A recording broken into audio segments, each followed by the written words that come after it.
मित्रांनो, आजच्या व्हिडिओच्या माध्यमातून आपण कोबी पिकातील खत व्यवस्थापनाविषयी संपूर्ण डिटेलमध्ये माहिती बघणार आहोत। त्यामध्ये मित्रांनो, कोबी लागवड करतेवेळी कोणकोणत्या खताचा वापर करावा आणि सगळ्यात महत्त्वाची गोष्ट म्हणजे कोबी लागवड झाल्यानंतर 20 ते 25 दिवसात ज्यावेळेस आपण कोबीला बेसल डोस देत असतो, त्या बेसल डोसमध्ये कोणकोणत्या खतांचा वापर करावा याविषयीची संपूर्ण डिटेलमध्ये माहिती बघणार आहोत। त्याचबरोबर मित्रांनो, हुमणी, आळी आणि इतर कीटकांचा जर प्रादुर्भाव जर आधीच जमिनीमध्ये असेल तर त्यासाठी कोणत्या कीटकनाशकाचा वापर करावा आणि कोणत्या बुरशीनाशकाचा वापर करावा याविषयीची संपूर्ण डिटेलमध्ये माहिती बघणार आहोत। मित्रांनो, तुम्ही चॅनलवर जर नवीन आला असाल तर चॅनलला सबस्क्राइब करा आणि बेल आयकॉनवर क्लिक करायला विसरू नका।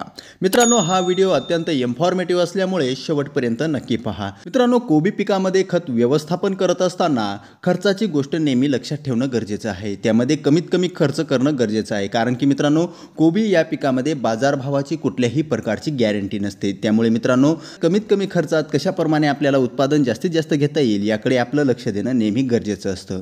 यामध्ये मित्रांनो, जर तुम्हाला नंतरच्या कालावधीमध्ये कोबीची फुगवणीसाठी किंवा गड्डा बनण्यासाठी प्रॉब्लेम येत असेल तर त्यासाठी तुम्ही वॉटर सोल्युबल खतं किंवा इतर खतांचा तुम्ही नंतर वापर देखील करू शकतात। तर मित्रांनो, कोबी या पिकाची लागवड करत असताना त्यामध्ये मित्रांनो तुम्हाला 2 गुणी सिंगल सुपर फॉस्फेटचा प्रति एकरासाठी तुम्हाला वापर करायचा आहे, कारण की मित्रांनो, कोबी या पिकाला मोठ्या प्रमाणावर कॅल्शियम आणि बोरॉनची आवश्यकता असते।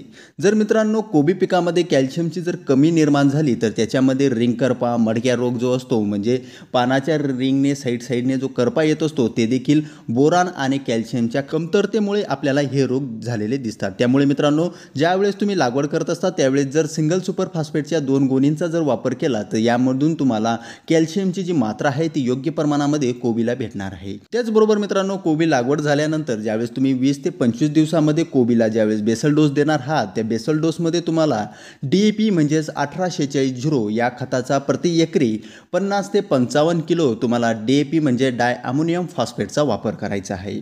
मित्रांनो, डाय अमोनियम फॉस्फेटचा जर विचार केला तर त्याच्यामध्ये 18% नायट्रोजन त्याचबरोबर 16% फॉस्फरस देखील असतं। त्यामुळे मित्रांनो, याचा देखील चांगल्या प्रकारे आपल्या कोबी पिकामध्ये रिझल्ट बघायला मिळतो। त्यामध्ये मित्रांनो, परत एकदा याच्या कॉम्बिनेशनच्या रूपमध्ये याच्यामध्ये MOP 25 किलो प्रति एकरासाठी तुम्हाला वापरायचं आहे। MOP म्हणजेच पोटॅश। कोबी पिकामध्ये मित्रांनो, गड्ड्याची साईज आणि आकार वाढवण्यासाठी पोटॅशची भूमिका अत्यंत महत्त्वाची असल्यामुळे आपल्याला प्रति एकरासाठी 25 किलो MOP म्हणजेच पोटॅशचा वापर करायचा आहे। त्याचबरोबर मित्रांनो, नायट्रोजनची देखील चांगल्या प्रकारे महत्त्वाची भूमिका असते। त्यामुळे मित्रांनो, नायट्रोजनचा देखील कोबी पिकामध्ये तुम्हाला वापर करायचा आहे। कोबी पिकामध्ये नायट्रोजन म्हणजेच युरियाचा वापर करत असताना प्रति एकरासाठी 25 ते 30 किलोग्रॅमपर्यंत तुम्ही नायट्रोजनचा वापर करू शकतात। म्हणजेच मित्रांनो, DAP म्हणजे 1846 MOP आणि नायट्रोजन याचा वापर तुम्हाला कोबीच्या बेसल डोसमध्ये तुम्हाला करायचा आहे।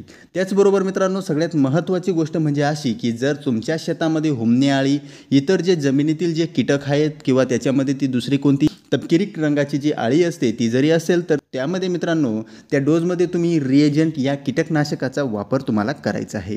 कारण की मित्रांनो, हे जे कीटक रोपाच्या लहान अवस्थेमध्ये अटॅक करून जे रोपं खातात, ही रोपं खाण्याची समस्या याच्यामध्ये आपल्याला दिसणार नाही।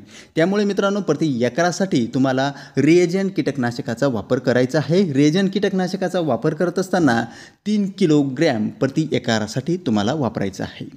त्याचबरोबर मित्रांनो, तुमची शेतजमीन जर ओली असेल म्हणजेच आधी कोणतं तरी पीक काढलं आणि पीक काढल्यानंतर लगेचच 15 ते 20 दिवसामध्ये पुन्हा ती जमीन तयार केली आणि परत जर मित्रांनो तुम्ही यामध्ये जर कोबी लावत असाल तर याच्यामध्ये 100% बुरशीजन्य रोगाचा अटॅक मोठ्या प्रमाणावर बघायला मिळणार आहे। त्यामुळे मित्रांनो, कोबी लागवड करत असताना कुठल्या तरी एका बुरशीनाशकाचा वापर करणं गरजेचं असतं। त्यामध्ये मित्रांनो, तुम्ही पाटपाण्याच्या द्वारे देखील त्या बुरशीनाशकाचा वापर करू शकता, ड्रिचिंगमधून सुद्धा करू शकतात। यासाठी मित्रांनो तुम्ही रोको बुरशीनाशकाचा देखील वापर करू शकतात। रोको बुरशीनाशक प्रति एकरासाठी 1 किलोग्रॅम ड्रिचिंगसाठी किंवा पाटपाण्याने देण्यासाठी तुम्ही याचा वापर करायचा आहे। मित्रांनो, हा व्हिडिओ जर तुम्हाला इन्फॉर्मेटिव्ह वाटला असेल तर चॅनलला सबस्क्राइब करा आणि बेल आयकॉनवर क्लिक करायला विसरू नका। त्याचबरोबर मित्रांनो, आपल्या मित्रांसोबत शेअर करायला विसरू नका।